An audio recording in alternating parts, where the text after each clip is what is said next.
Hello बच्चों, तो स्वागत है आप सभी का मेरे YouTube channel study from home में।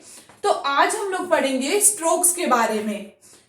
तो जब भी बच्चा स्कूल जाता है तो उसे सबसे पहले लाइंस एंड स्ट्रोक्स के बारे में पढ़ाया जाता है। तो चाहे वह बच्चा शुरुआत अल्फाबेट से करे या फिर वर्णमाला से करे या फिर काउंटिंग से करे, सभी में लाइंस एंड स्ट्रोक्स का यूज जरूर किया जाता है। तो आज हम उन्हीं स्ट्रोक्स के बारे में पढ़ेंगे। तो चलो बच्चों, अपनी वीडियो को शुरू करते हैं। फर्स्ट है STANDING,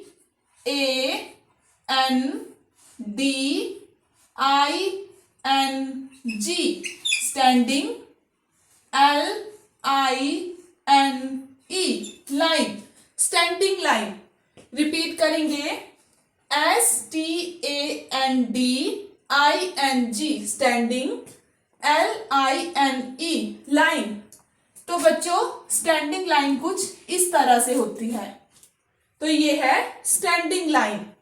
अगर जैसे हम L लिखते हैं तो इसमें स्टैंडिंग लाइन का यूज किया जाता है।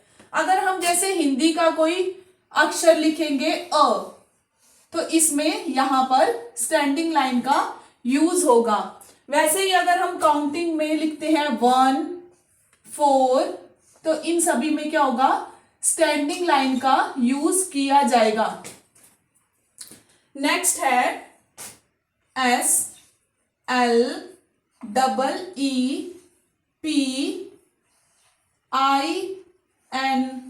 SLEEPING, sleeping, LINE, line, sleeping line.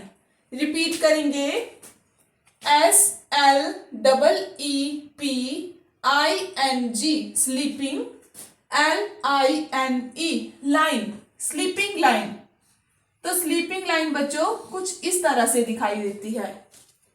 तो जैसे हम अल्फाबेट में कोई भी अक्षर लिखेंगे H, तो इसमें ये होगी हमारी बीच वाली स्लीपिंग लाइन।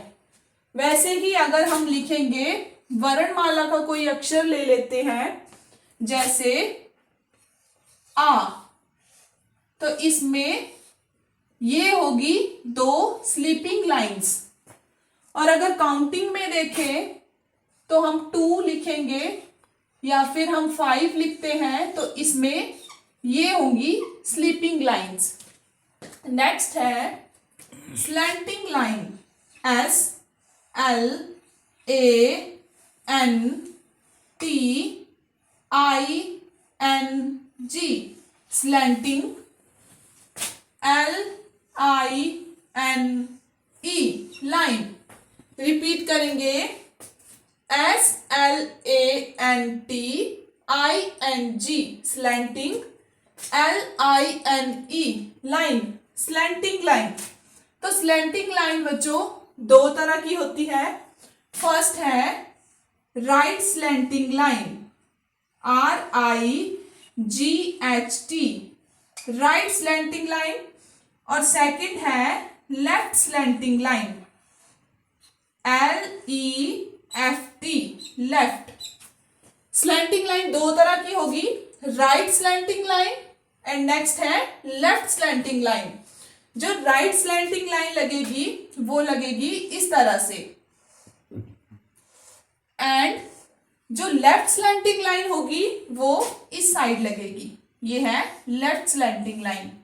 तो अब इनका यूज हम कहाँ करेंगे, जैसे अल्फाबेट्स में अगर हम लिखेंगे ए, तो इसमें दोनों स्लैंटिंग लाइन आ जाएगी। ये है हमारी राइट स्लैंटिंग लाइन और ये है हमारी लेफ्ट स्लैंटिंग लाइन। ठीक है। तो उसी तरह से अगर हम काउंटिंग में जैसे लिखते हैं 7, तो यहां पर कौन सी लाइन का यूज होगा, राइट स्लैंटिंग लाइन का। ये है हमारी राइट स्लैंटिंग लाइन।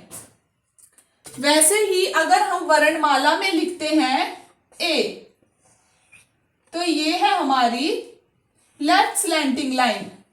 ये है लेफ्ट स्लैंटिंग लाइन। तो बच्चों ये थी lines, standing line, sleeping line. Slanting line दो तरह की होती है, एक है राइट स्लैंटिंग लाइन और एक है लेफ्ट स्लैंटिंग लाइन। तो बच्चों नेक्स्ट है कर्व, CURVE, कर्व। तो कर्व जो है वो 4 टाइप्स के होते हैं।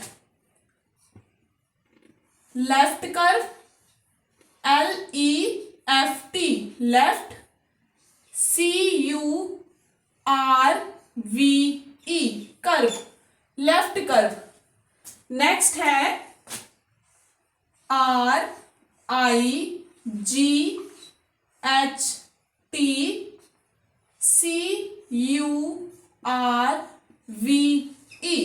Right curve. नेक्स्ट है UP, up, CURVE, curve, up curve. Next है DOWN, down, CURVE, down curve. तो ये है बच्चों 4 टाइप्स के कर्व। लेफ्ट कर्व कुछ इस तरह से दिखाई देता है, राइट कर्व इस तरह से दिखाई देता है, ये है बच्चों अप कर्व और ये है डाउन कर्व। तो इन सभी का यूज भी हम अल्फाबेट्स, वर्णमाला या फिर काउंटिंग लिखने में करते हैं। जैसे लेफ्ट कर्व, तो बच्चों इस तरह से हम अगर लिखेंगे अ या फिर लिखेंगे उ, तो इसमें हम लेफ्ट कर्व का यूज करते हैं।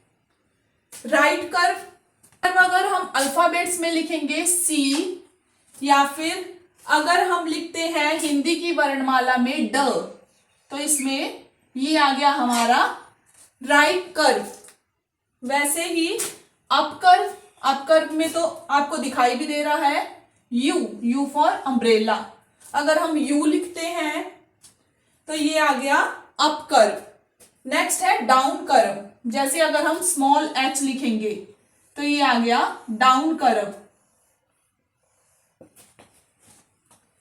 तो बच्चों ये थे 4 टाइप्स के curve, left curve, right curve, up curve and down curve. Next है zigzag line, ZIG, zig, ZAG, zag, LINE, line, zigzag line. ये कुछ इस तरह से दिखाई देती है। तो बच्चों इस लाइन का यूज हम जैसे कभी सीनरी बनाएंगे तो पीछे पहाड़ बनाने के लिए करते हैं, या फिर कई बार जैसे बादल में से बिजली निकलते हुए दिखाने के लिए भी हम इस लाइन का यूज करते हैं। तो ये है बच्चों स्ट्रोक्स एंड लाइंस। तो अब मैं आपको एक पेंटिंग बनाकर दिखाऊंगी जिसमें हमने सिर्फ लाइंस और स्ट्रोक से बनाया है। तो इसमें ये आ गई हमारी राइट स्लैंटिंग लाइन, ये है लेफ्ट स्लैंटिंग लाइन, ये है स्लीपिंग लाइन और ये है स्टैंडिंग लाइंस। इसमें भी हमने राइट एंड स्लीपिंग लाइंस का यूज किया है। ये है हमारा घर,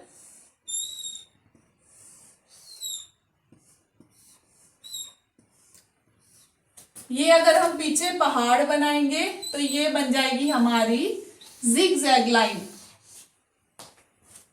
और अगर यहां पर छोटे से हम फ्लावर्स बनाएंगे तो इसमें सभी कर्व का यूज करेंगे, तो ये बन जाएगा एक सुंदर सा फ्लावर। तो इसी तरह जब भी हम कोई पेंटिंग बनाएंगे या फिर कोई अल्फाबेट लिखेंगे या कोई भी वर्णमाला का शब्द लिखेंगे तो उसमें इन स्ट्रोक्स का यूज जरूर किया जाएगा। तो चलो बच्चों मिलेंगे अगली वीडियो में। अगर आपको मेरी वीडियो अच्छी लगी हो तो मेरे चैनल स्टडी फ्रॉम होम को जरूर सब्सक्राइब करना। Thank you.